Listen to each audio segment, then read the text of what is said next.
Be honest, did summer throw you off track? You had good intentions at the start, and then came the rosé, the road trips, and the screw it, I'll start in September mindset.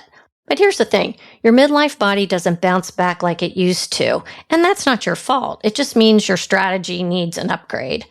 That's where I come in. I coach women through the faster way, a 6-week reset that ditches diet culture and actually works with your hormones.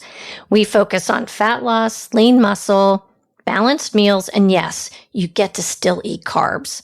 If you're ready to feel more like you again before the first tailgate or pumpkin spice latte, check the link in the show notes, or you can just shoot me a message on Instagram. Let's do this together. Health, wellness, fitness, and everything in between. We're removing the taboo from what really matters in midlife. I'm your host, Michelle Folan, and this is Asking for a Friend. What if midlife wasn't a crisis, but a launchpad? My guest today is here to flip the script on everything we've been taught about aging, beauty, and what it means to feel confident in our skin. Dr. Ellen Albertson, also known as the Midlife Whisperer, is a psychologist, registered dietitian, board-certified health and wellness coach, and a mindful self-compassion teacher who's been helping women transform their health and mindset for over 30 years. She's written 5 books, including the best-selling Rock Your Midlife, serves on the medical board of the National Menopause Foundation, and has been featured everywhere from Forbes to Prevention. But more than anything, she's a voice of radical truth and possibility for women 50 and beyond. In this episode, we're going to get into why your midlife body isn't broken, how self-compassion can be your ultimate superpower, why eating less doesn't work anymore, and what really does, and how to turn this chapter into the most empowered, intimate, and vibrant one yet. She's 62, glowing, and not apologizing for any of it, and neither should you. Dr. Ellen Albertson, welcome to Asking for a Friend. Thanks, Michelle. It is awesome to be here. Well, I love your energy already. We've talked just briefly here, but I knew this was going to be a fantastic topic. We probably don't talk about mindset quite enough on the podcast, and this is a great time to have this conversation. I want to talk a little bit about you first and kind of your genesis here. So you've worn a lot of hats, Ellen. You are a psychologist, dietitian, health coach, even a celebrity chef, which I was like, what? What brought you to this point? And why are you so focused on helping women rock midlife? Well, I love this time of life, and I want to shout from the rooftops, midlife is the best time of life. It is your prime time glow up. And it's interesting, midlife women have always come to me. I'm kind of like a one-stop shop for all your midlife needs. And the reason I have more degrees than a thermometer is I just keep wanting more and more tools. I mean, I love to learn. I love helping midlife women because let's face it, it is a really challenging time of life, both what's going on physiologically as well as what's going on in our lives between empty nest and aging parents and all of the things. So, when I started my career as an outpatient dietitian way back in 1993, of course, I was in my 30s, right? And all the women coming to me were midlife women, because if you have not been taking care of your body as you go through the changes, the transition through menopause, your body starts talking to you. So, they were gaining weight, cholesterol was high, blood pressure's high, blood sugar's high. So these women kept coming to me. And then when I became a personal fitness trainer in my 40s, same thing.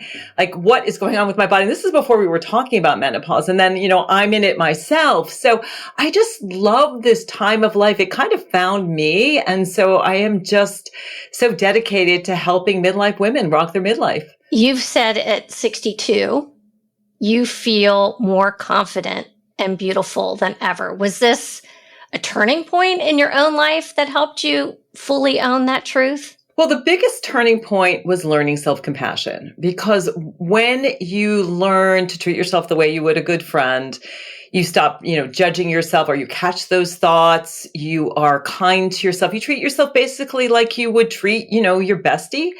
And so that changes everything, because you stop doing those things that insult your soul, and you start to attract what is truly in your best interest. And it changes, that inner dialogue, right? So you look in the mirror and you can't say, oh my God, my arms are flabby. What's going on with my waistline? It's like, you just would never say that to a friend. Like, would we walk to a friend and say, that's out of line today? I mean, of course, if something was out of line with their dress, we would say that.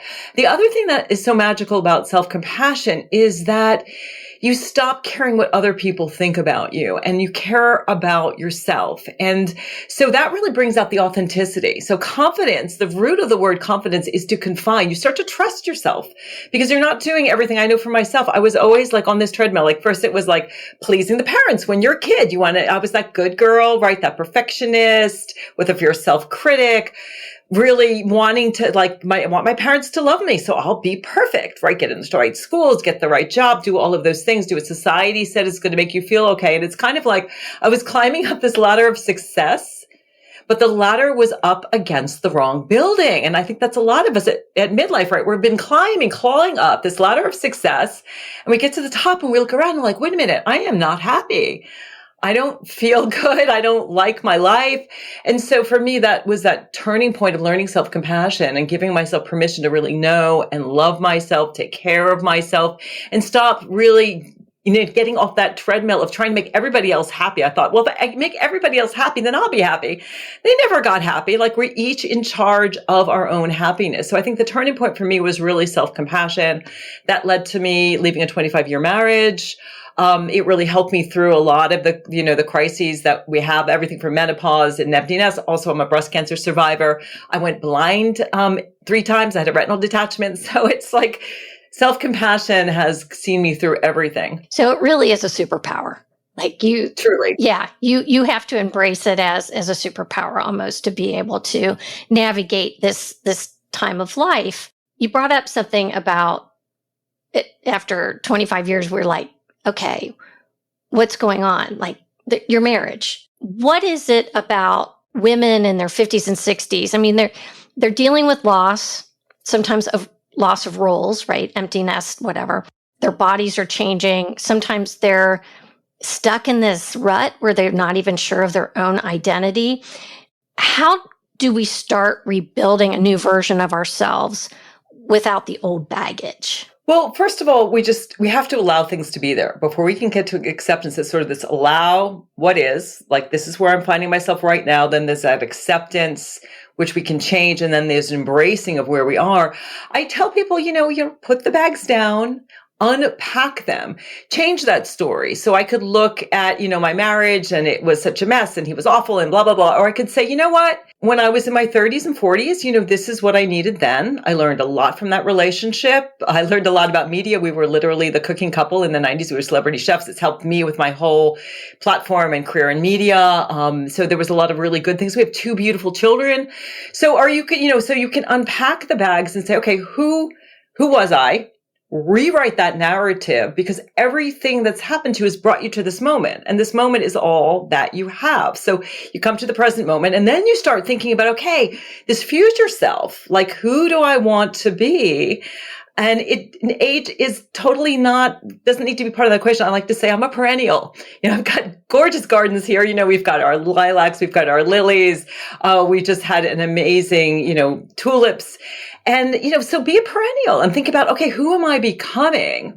Start to visualize who is that woman, and then bring a piece of who you want to be into your present reality. Okay, so how does she walk? How does she dress? I just did a big photo shoot, which was super fun because I've changed my style. See a stylist. Think about, how do I want to present myself? And the cool thing is that when you do that, you give every single midlife woman permission to do the same. And we help our daughters, right? We help our kids to see, like, no, this isn't the end. This is like the prime time act where I think when you're going through menopause, the brain literally changes. Our wiring changes and we get selfish.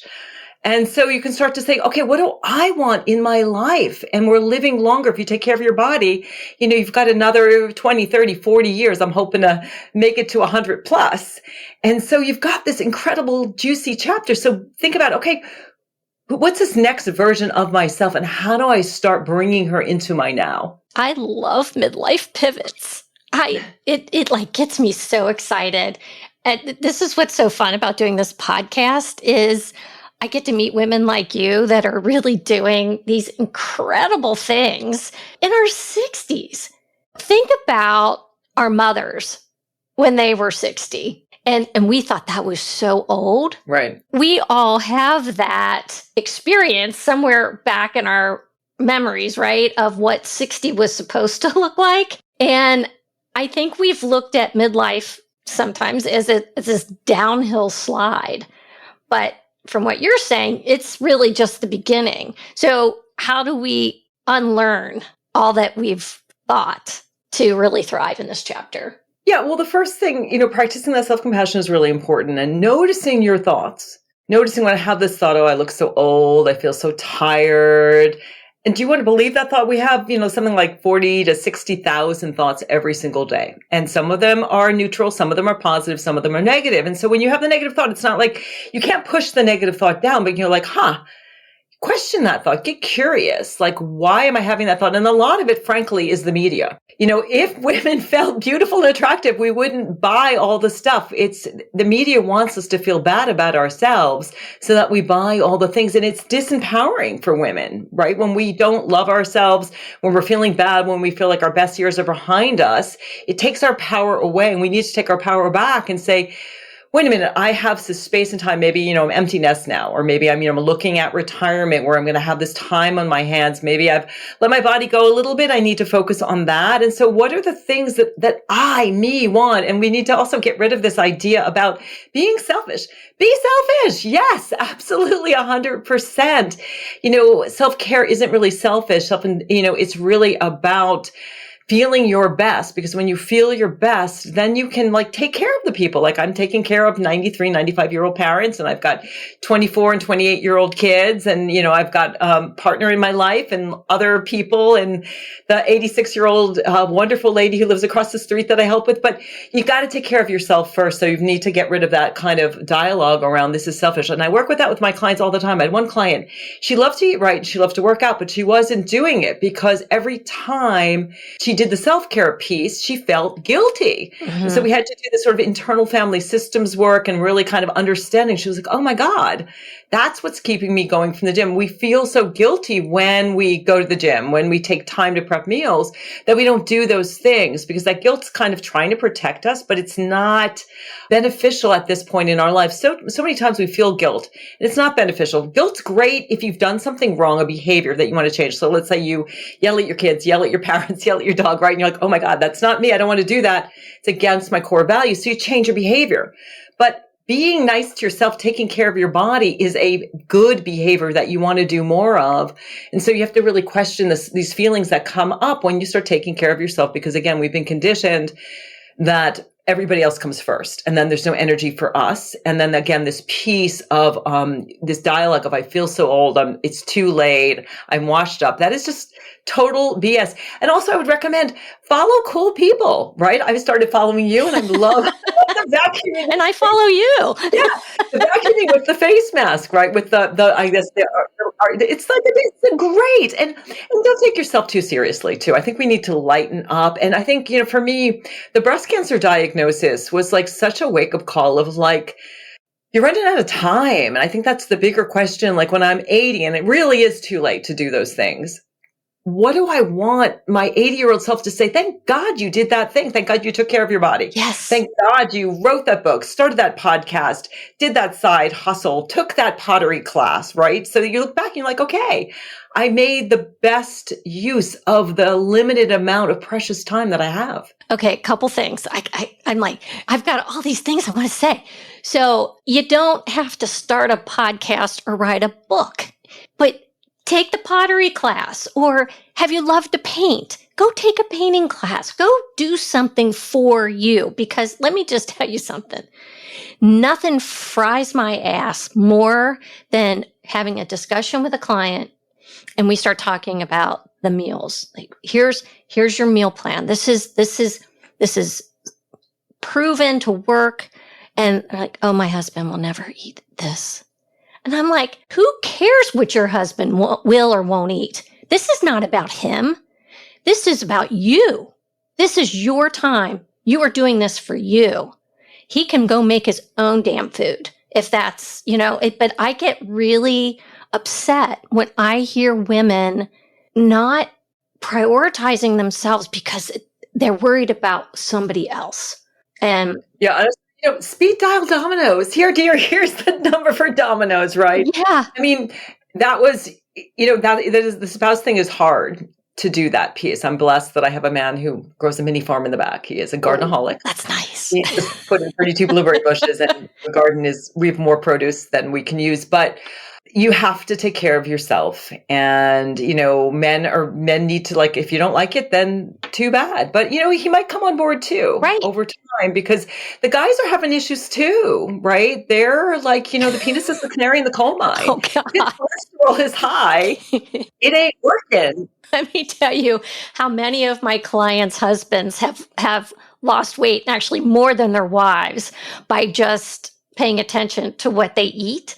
And that's the other thing too. You know what? The guys need to have a little self-assessment too, because they're maybe not in midlife crisis, but they are definitely in a midlife place that they can't continue doing what they did before either. So I think there's, we talk about women all the time in this podcast, but I can give you plenty of examples of men who probably have some opportunity to make some changes too. So, Ellen, we're going to take a quick break. And when we come back, I want to talk about body image, beauty, and intimacy.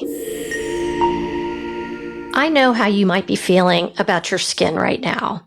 It is changing. It may be duller, or you're seeing lines where there didn't used to be, or you're just tired of spending a fortune on products that don't deliver. Well, that was me until I found Remon. It's South Korea's #1 skincare line. It's clean, effective, and honestly, it's affordable. No fluff, no 12-step routine, just results. My skin is brighter, smoother, and for the first time in years, I'm actually getting real compliments. Want to see what I use? Check the show notes or DM me on Instagram. I'll send you my full routine, because good skin shouldn't be a mystery or a luxury. All right, we are back. Before we went on the break, I mentioned that I wanted to talk about body image and beauty, and then how it kind of dovetail into intimacy. Before we started recording, Ellen, I mentioned, hey, you let your hair go gray. And you kind of corrected me about that. It's like, it's not about letting our hair go gray. It's a decision to go gray. Can you talk a little bit about that and that process for you? Sure. And first of all, I totally embrace wherever you're at. If that's not for you, it's okay. But for me, I did it twice. So I moved to Vermont, which I moved from the Boston area to Vermont. It was, Vermont's a kind of crunchy place, so it was easy to just not do it. And I've got curly hair and integrated. And then my ex-husband and I were working on a platform which everything went south about 12 years ago. And he was like, you need to look like your 40-year-old self. And I was like, this just does not feel right. My first sort of going out there with this brand called Smash Your Scale, it all imploded. So I colored it again. And I was like, oh, this is it for me. It just never felt like me. Like, I'm a natural girl. I don't wear a lot of makeup. It's like Burt's Bees, lip gloss, and maybe a little eyebrow gel. And I do great skincare. It just didn't feel like me. And so the grow out wasn't terrible. I mean, I know that a lot of women really struggle with it. And I think the struggle is, if you have that demarcation, like you get that, white coming in, and there, if you're trying to grow out, I recommend follow Silver Sisters on Instagram. There are tons of women and tons of support out there. There was a whole movement that actually started during COVID. Like, so many women couldn't go to the hairdresser. So for me, I absolutely love my silver hair. Like, I don't have to worry about it. Whenever I colored it, and I started coloring really early. I had a kind of a streak. So I would color the rest and leave the streak. And, within a week or two, you always had that kind of line happening, right, and a lot of subconsciousness about it. And, I know women in their 90s who still color it. I'm like, honey, who are you fooling here? It's like, oh God, it'll probably be me. But that's okay if it makes you feel more confident. For me, I didn't like the flatness and the way that my hair looked, and I love my silvers. And the other issue, frankly, is toxicity. My beloved hairdresser of 15 years just came down with lung cancer. Hairdressers have a much higher rate of certain cancers. You're putting toxic stuff on your head. Yeah. It's your skin. It's penetrating. You can feel it when you put it on. And there's a wonderful movie out there if you want to check it out. It's called Your Roots Are Showing.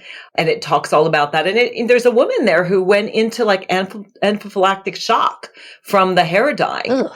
So it can be really toxic. So for me, I embrace who you are. But if you're curious and you're tired of it, and I think the biggest issue is that we've been taught that we need to look like our 25, 30-year-old self. And so we're on this treadmill, like I got to keep the body skinny and I've got to keep the skin without any wrinkles. And I have to, keep my hair looking a certain way. We're trying to look like our 24, 25-year-old self. And that's part of that looking in the mirror. And a lot of the work I do is helping women remirror themselves. So you're like who and what you see in the mirror and embracing who you are now. I'm always kind of on women's cases when it's like, you're using your 25-year-old headshot, girl, it's time to get a new headshot and just work with a stylist. The girl, it's not fun, but I think it's that, looking at yourself in the mirror and saying, okay, I'm 40, I'm 50. But there's a lot of women also going gray in their 30s, early on who just get really tired of the expense, the toxicity. And then honestly, 99 times out of 100, women are like, why didn't I do this earlier? I absolutely freaking love this. I know. I'm sitting here going, I know. It's funny though, because during COVID, I was at the salon. It was the first visit, during COVID. And I said, all right, look in the back. Tell me how gray am I? Because I had no idea. And she said, oh, probably 75, 80%. And now it's more. I think I'm like 90% gray. But then that's a dialogue, right? Mm-hmm. So why it is, and I don't even say gray. Gray sounds so gray. Silver. Okay, silver. But silver hair it's so cool. It's actually translucent. It's clear. And so my hair does different things in the sunlight and you get these really cool highlights. If you're listening, you can check me out on the Midlife Whisperer on Instagram and see, and check out Silver Sisters because it really is so incredibly what nature does and the kind of highlights that you get. And think about all the time and money you're going to save as well. So the grow out's no fun, but I think it's cool and it's worth it. Yeah. I mean, your hair looks fantastic. I mean, you have a really gorgeous head of hair. So, and I have done one show on going gray. It was my best friend, Anne, and it was, it was great to hear her process and how her journey went with that. But you've said that beauty isn't behind you, it's becoming you. And that's a very radical shift from what most of us grew up believing. How do we start to reframe beauty in midlife? Well, beauty's coming from within, right? So for me, and I just had those headshots taken, I was looking at it going like, what? Like I was like telling my photographer, asking her, did you Photoshop me? Like what? Because I'm so damn happy. Yeah. I'm so happy and I'm so healthy. And my glow comes from waking up every morning and being happy to be alive. I have a great partner. I live in this beautiful farm in Vermont, and then I go to Costa Rica in the winter, and my life is exactly the way I want it to be. So there's this happiness and also this desire to radiate beauty, to show other women at midlife that it's your time to shine. It's your midlife glow up. And again, the self-compassion piece is really important because when you practice self-compassion, you look at yourself in the mirror, you can look at yourself. And if you're listening, and I have my clients do this, look yourself in the eye, and tell yourself, you're beautiful. I love you. I care about you. I want you to be happy. So it comes from that confidence piece, which is knowing yourself. And we talked about that self-compassion piece, which allows you to be your authentic self and embrace yourself, warts and flaws and all. It's about that self-care piece. We're both looking good because I take fantastic care of my body. I absolutely love my body. I hear this all the time from women, like, my body is betraying me. Your body is not betraying you. Your silvers are are a symbol of how wise you are. I mean, that's kind of like when you're wiser, that sort of crown chakra glowing up. Your wrinkles are like, okay, I've lived life. So we need to change again, this dialogue and say that I'm a perennial. The age doesn't matter, but it's about confidence. It's about character. That's why, again, I love this photo shoot because it was like, okay, I don't look like anybody else. I love wearing fun glasses and bright colors and dancing and being joyful. Find what works for you. And I think that comes from, work with a stylist, invest a little bit of money. It doesn't have to be crazy. Get a new wardrobe, get clothing that makes you feel beautiful, but it comes from within. And every woman is beautiful. I mean, we are all here to shine, to glow, to spread light and love. And when you love yourself, it automatically radiates. So it's kind of this inside out job, but I've never felt more attractive. And honestly, the self-compassion piece is huge. What my research showed, so I did this research study for my dissertation. I did it with Kristin Neff, who is the pioneer in this area of self-compassion. And we sent women meditations, self-compassion meditations. Half of them got it, half of them didn't. What my research showed is the women who listened to the self-compassion podcast, not only did self-compassion go up, so self-compassion is like a muscle. Wherever you are at, you can be nicer to yourself. Yeah. But body shame went down. Body dissatisfaction went down, self-worth based on appearance went down, and body appreciation went up. So nothing to do with changing the body, simply changing the way that you treat yourself, the dialogue. When you look in the mirror and you go, hey girl, you're looking pretty good today, right? Or just, hello, I love you, I care about you. That changes the way you see yourself. It's truly magical. One thing we have to remember too, our bodies have done some amazing things. I mean, childbirth in itself, right? Our ability to heal. Look, you've survived cancer, right? Our bodies do great things, but how do we reconcile accepting our changing bodies while we still want to improve how we look, right? Because that seems like a never ending goal line that keeps moving. Yeah, well, I think that first piece of just allowing my body to be where it is. I think that gratitude piece can be really, really helpful of like, hey, body, I am grateful, for the 2 kids that you helped create. I am grateful, that I can walk. I mean, I actually had a friend over yesterday and she's a paraplegic and I adore her and she's doing amazing things, but it's like, I'm so grateful that I can bike and I can hike and I can do all of these things. So that gratitude piece. And then we get to that acceptance piece. Okay. I'm accepting that I'm in this 40, 50, 60-year-old body. And then like saying, okay, so what does this body need to look and feel good? Like I've started to go to the physical therapist because I want to lift heavier. And even though I was a personal fitness trainer, I know what I'm doing. I'm like, you know what? I need a little bit of support here. I'm always upping my diet even more. I mean, I probably eat 15, 20 servings of fruits and veggies a day, but like, how do I love and care for myself? So changing that conversation that doesn't just become about, I want to look better. And like, can we stop talking about the weight loss piece, please? Like I've been a dietitian for 30 years and watching your weight is like, watching paint dry. It's not very interesting. Focus on the things that you are in charge of, which is the big 4 for me. And I'm sure you feel the same way. It's your diet. It's not crazy. It's whole food, plant-based diet, getting enough protein, eating less processed foods. It's your stress. Stress plays a huge role, particularly at midlife. Cortisol, which is the stress hormone, and estrogen both come from the same precursor, pregnenolone. So if your stress is way up, there's less estrogen, which estrogen, really plays a role in bone health, skin health, brain, everything. Sleep is so important. That's one that I am constantly working on. We're just really understanding the importance of sleep. And then, of course, there is movement, finding enjoyable movement. So focus on those things. Don't focus on the scale, because what I find with my clients is that, and we don't focus on the scale. We start with the self-compassion piece, doing because you love yourself. But when you focus on the scale and you're doing all of these things to get that number to go down, and the number doesn't go down, even though you're eating the restrictive diet, you're killing yourself at the gym, all of the things, then you just get angry at yourself and you just stop and you go and have a threesome with Ben and Jerry's, Nothing wrong with ice cream. I'm in Vermont. I love my ice cream, but it's sort of all or nothing. And it's like all and something. Like, can we please take care of yourself from this place of self-love, because you want to be there for your kids, your grandkids, yourself. You want to enjoy your life. So it's healthy and strong. We've got to get away from this skinny BS, right? That we're told this thing. And I get crazy on Instagram now. I see menopause is now so hot. So I get all the time this like BS solutions, lose the weight fast, lose 20 pounds in 2 months. No, forget about the scale. it's a good metric, it's there, but like focus on what you have control of. Because I've been, again, doing this for 30 years, and I've seen women really eat, well, I guess we call it clean, right? And move their bodies and do all the things, and the scale still doesn't budge. It takes a while. And a lot of time the fat is sometimes there to protect you. It's sort of if you're feeling not safe in your body, if you have a lot of stress, and the hormonal piece is really huge. So it's not just calories in, calories out the way we've been told.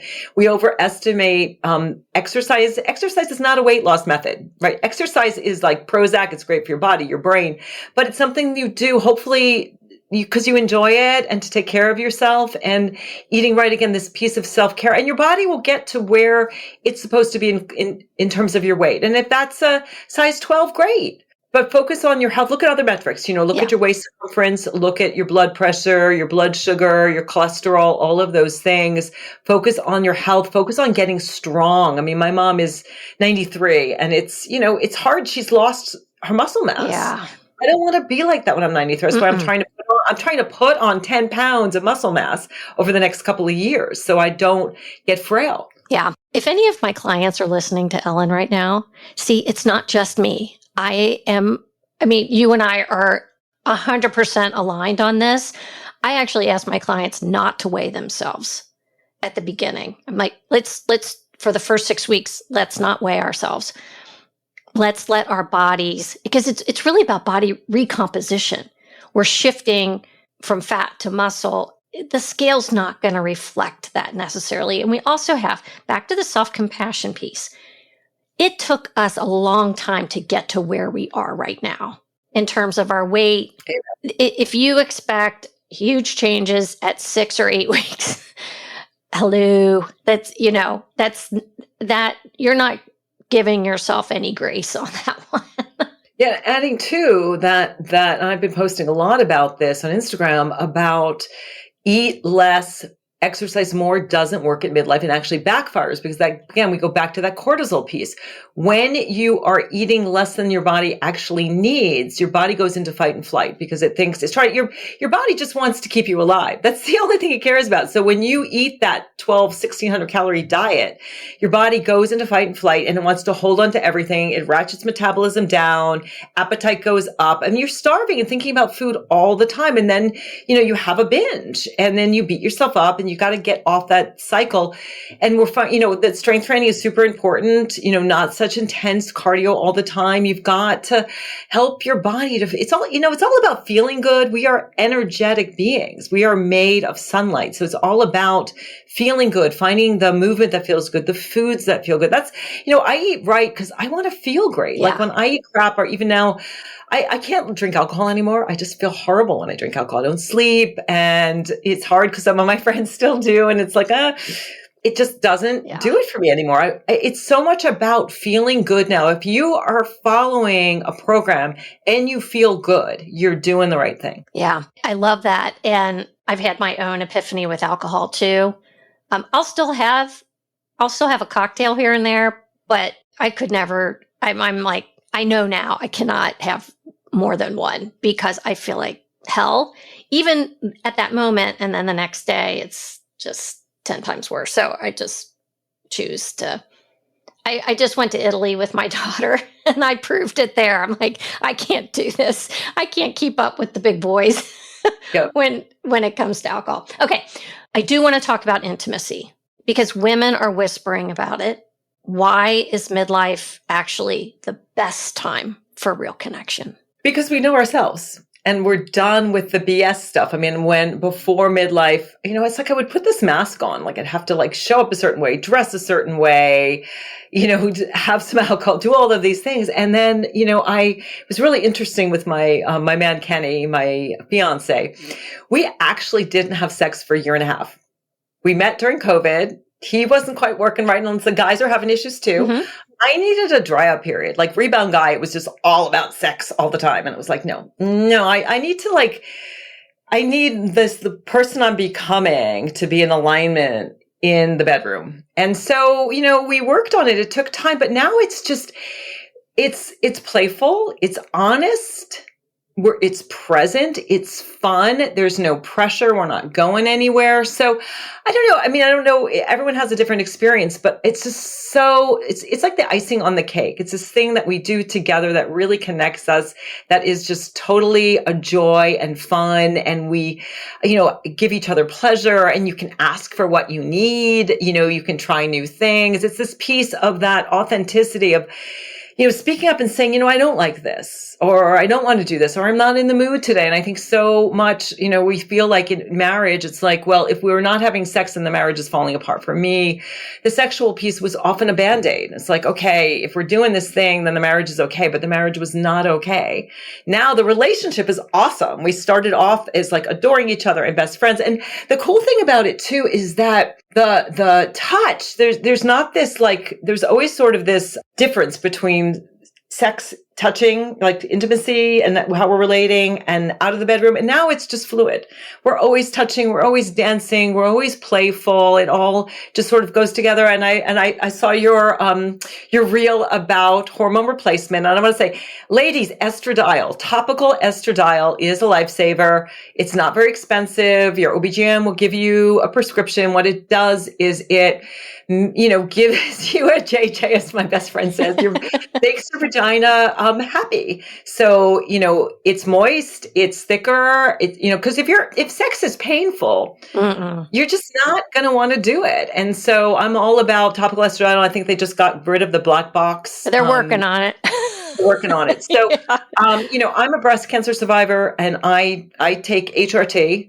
And I take estradiol. And I think that's a really important conversation that we need to be having. A lot of that early research was really off. If you read Why Estrogen Matters by Blumenthal, you can read all about how that happened, where it was all of a sudden HRT kills, right? And everybody stopped doing it.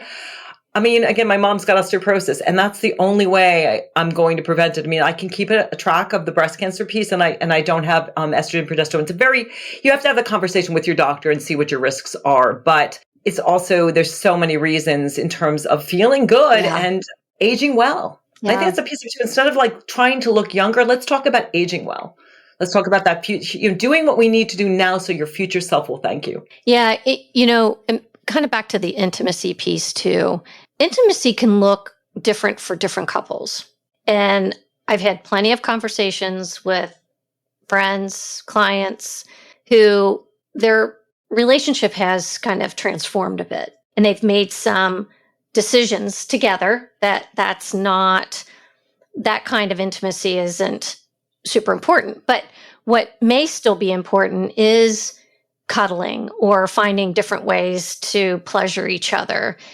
Maybe it's not intercourse anymore. Maybe we're sleeping in separate bedrooms now because one partner snores or whatever, but it's still making that time for each other where you focus on that piece, that the intimacy piece. But again, for a lot of couples, that doesn't mean intercourse. Right. And intimacy starts at breakfast, right? Foreplay starts at breakfast. It's like, hi, honey, you're looking, you look beautiful today. Tell your partner what you need. Maybe working on the food piece, because again, there is this piece of, if your body is healthy, it's going to make the intimacy work better. Again, that penis, canary, and coal mine, same thing, for women, there's the whole food plant-based diet really does help. But I love that because we don't have a roadmap. And I think that's what's so exciting, but also what's difficult. We each need to figure out, and I think that's what we both want to work with our clients, right? Like, who do you want to be? Coaching is all about, okay, you're here. Let's create a vision of who you want to be, and let's get you there as fast as possible and have some fun along the way. Instead of like just floundering and feeling stuck. And I think one thing we didn't talk about, Michelle, is the fear factor. That is such a big thing because it comes down to I'm a neuroscience geek, and it's like your brain isn't interested in you being fulfilled, happy, actualized, passionate. It wants to keep you safe. And all of the things that you want to do, your brain's like, don't do that. You could fail. Something terrible could happen. So that's where the anxiety comes up. If you want to transform at midlife, whether you want to transform your intimacy, you want to transform your body, you want to do something career-wise, you want to even in, even volunteering or taking a class, there's a fear there, right? We're all like, you're meeting new people, you're in a new environment. And so you have to work productively with your anxiety. And I have a whole Freedom from Anxiety kit I've created where I, help people with this kind of the somatics of it, the body mind piece, because what happens is you want to do something and all of a sudden you're excited about it, but then you're anxious. And so the body starts picking up the anxiety and the brain is like, oh, the body's anxious, and it goes back and forth. So you got to calm the body down. Things like breath work are great, or yoga, any kind of dancing movement. Before I was feeling a little anxious this morning, I got on my rebounder. Put my rock and roll on. I jumped up and down for 10 minutes. But we have to work with that anxiety piece, because all of these changes that we're talking about, if you're feeling anxious, you're moving in the right direction, but you have to learn how to work with your anxiety productively. And one of my favorite tools is turning that anxiety into excitement, because excitement and anxiety are very similar physiologically, right? Where, we sweat, our heart rate goes up, our eyes may dilate. And it's like, when you get on a roller coaster, if you like them, you're like, this is exciting, instead of, oh my God, this is terrifying, right? We see scary movies because we like that excitement, but we want to feel that we're safe. Reminding your body you're safe, which is a big piece of self-compassion. Even in this moment, feeling anxious, I'm safe. Okay. I'm doing this thing, but I'm not going to be eaten by a saber-toothed tiger. I am totally, totally safe. So we have to work with that fear, with that anxiety. And I am just here to say, if you're going to rock your midlife, you're going to feel anxious. And a lot of, when clients come to me, they feel uncomfortably comfortable because they're so stuck in this, doing the same things. Like Einstein says, insanity is doing the same things over and over again and expecting different results. If you want different results, you've got to do some work. I'll tell my clients right off the bat, I'm only going to take you on as a client if you're going to do the work. I don't want to, you to invest in coaching with me if you're not going to do the things. It may take some time. We may have to work on some anxiety. We may have to really take a look at why you're not, reaching your goals, get curious about it and see. But you've got to do the work, and you've got to go places that are going to be a little uncomfortable. It's that fear of failure piece that, we're trying something new. But, I will say now at 61, I worry less about the failure piece, because I have that a little more confidence than I had even 10 years ago. And it's like, well, shoot, I'll try it. Why not? It's very empowering, I think, being in my 60s, where I don't care as much what other people think. I mean, obviously I don't care what people think, because I post stuff on Instagram and I talk about my personal life a little, probably too much. But you know what? I don't care, really. Do you? No, and I posted a thing, when I was in my 40s, 50s, when I was a personal trainer, I would have this dialogue of, I feel so fat.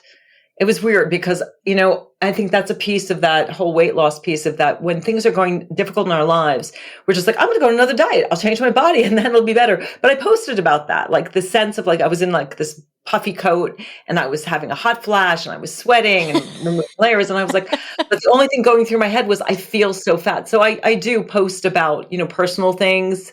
I think it's important that women see that it's not all, rainbows and unicorns. It's a lot of rainbows and unicorns, but it's also, difficult things like dealing with adult children, aging parents. I'm dealing with some back issues right now. I had my mammogram the other day. It was negative, super happy, but I was like, congratulations. Thank you. I was like, I think it's difficult for all of us, but to be, to go walk in there. And I always feel like it's like slow motion, like I'm walking into the mammogram clinic. And I'm like, oh my God, I can't believe I have to do this. Or even I had, cataracts done a couple months ago, and I've had that retinal detachment, and my retinal detachment the first time came after I had cataract surgery, and this is like fear thing. But to say that this is normal, I think we're normalizing that, I'll say for myself, I'm a bit of a hot mess. I make mistakes all the time, and I own them and post about them. No, you make mistakes. A lot. Like, I overlook myself. Oh, me too. But the thing about the self-compassion piece is when you have that self-compassion, you, instead of beating yourself up, you're like, okay, made a mistake. Forgive myself. What did I learn? How do I not do it again? Because if you figure out how not to do it again, you've learned, you grow. And that's another piece we haven't talked too much. There's this growth that happens in midlife because, like I talked about, being a perennial. and you're giving yourself the right soil. You've got the right environment. You're watering yourself.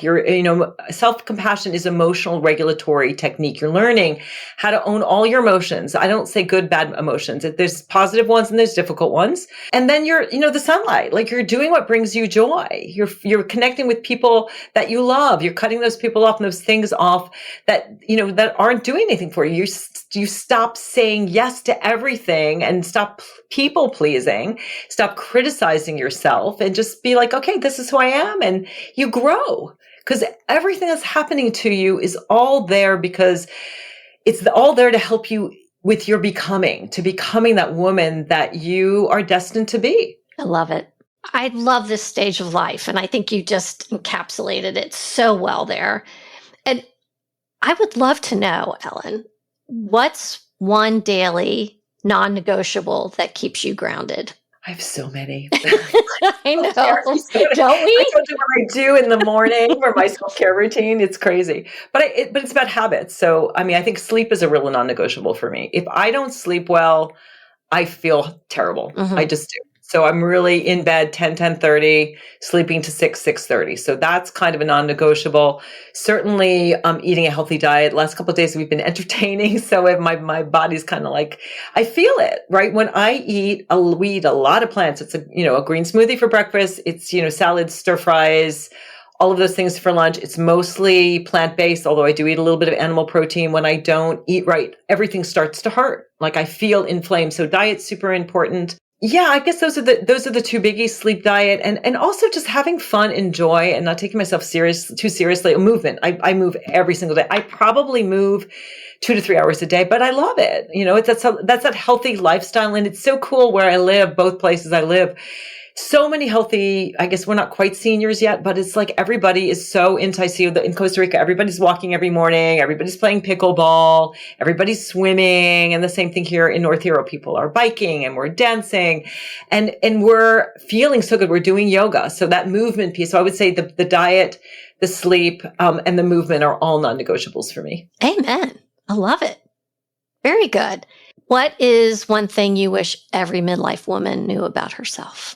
You're amazing. Like just thinking about it, like when I just stand back and just think about, your mom, your dad had sex and you popped out and here you are. So you're amazing and that you have agency. We need to move. And this is what I'm doing a whole new kind of methodology that I'm working on called dragonflying. And dragonflying is all about, we talk about the butterfly as the metamorphosis. And the butterfly is just, it's icky, right? That you make a shroud, you digest yourself, you struggle to get out, you do all the things and like a bird eats you, right? The dragonfly, on the other hand, the dragonfly spends 2 years as a nymph in the water and it's a fierce predator. And then one night, I like to say the stroke of midnight, it climbs up this stalk of grass and it morphs, it molts, and it's the dragonfly. And so it can happen really fast. If you're listening to this, get a coach. Talk to me, talk to Michelle. There are great coaches out there who want to help you transform. So you are amazing. You're here for a reason. The world needs your light and love. As the Dalai Lama says, the Western woman is going to save the world. The world is changing. We need to be here for our kids, our grandkids, or whatever that thing is that you're called to, whatever that passion is for you. You're here for a reason. So love yourself, take care of yourself. And I can go through my 7 steps, which are, be yourself, love yourself, energize yourself, take care of your body, reprogram your brain, empower yourself. Once you do those first 4, jump out of that plane. You got to do that thing and, face your fears, rehab those relationships. So work on those relationships, then enlighten yourself. Understand that you aren't just a human with a soul. You're a soul that's having a human experience. And I think that changes everything. But just see what a miracle life is. Get out in nature. I get out in nature and I'm just like, wow, I'm like part of all that is. Like, look at this incredible natural world that I get to be alive. And the only regret I have about being so joyful, happy, and high vibe is that life goes by so fast. When I was miserable, when I was in my sort of 40s and 50s and going through menopause and not in a great marriage with, teens and all of the things, I was like, life just was like a snail's pace. I was like, oh, I just can't wait to this to be over, to get to this next place. But do you find that like the better life gets, the quicker it goes? Yeah, I thought it's just because I'm over 60. But yeah, it does. Things are going at a much quicker pace, but I'm enjoying life more now than I ever have. So it's I'd rather have that, right? Than go back to where I was in my 40s and even my 50s. Ellen, where can listeners go to dive deeper into your Rock Your Midlife framework and self-compassion superpower? So the easiest place to find me is just themidlifewhisperer.com. That's themidlifewhisperer.com. I'm the only midlife whisperer on the planet. I'm on Instagram, I'm on Facebook, or Dr. Ellen Albertson. If you Google me or go on Facebook, the easiest place is to just go to my website and you'll see the new photo shoot, which was super fun to do. And I encourage women just to get that makeover, feel good about yourself, because I think when we feel good, everything else falls in place. It's really all about being that light, being that love, feeling good. But yeah, check me out, Midlife Whisperer. I also have a book called Rock Your Midlife, which is on Amazon. Fantastic. Dr. Ellen Albertson, thank you so much for being on Asking for a Friend. Thank you, Michelle. Thank you for listening. Please rate and review the podcast where you listen. And if you'd like to join the Asking for a Friend community, click on the link in the show notes to sign up for my weekly newsletter where I share midlife wellness and fitness tips, insights, my favorite finds, and recipes.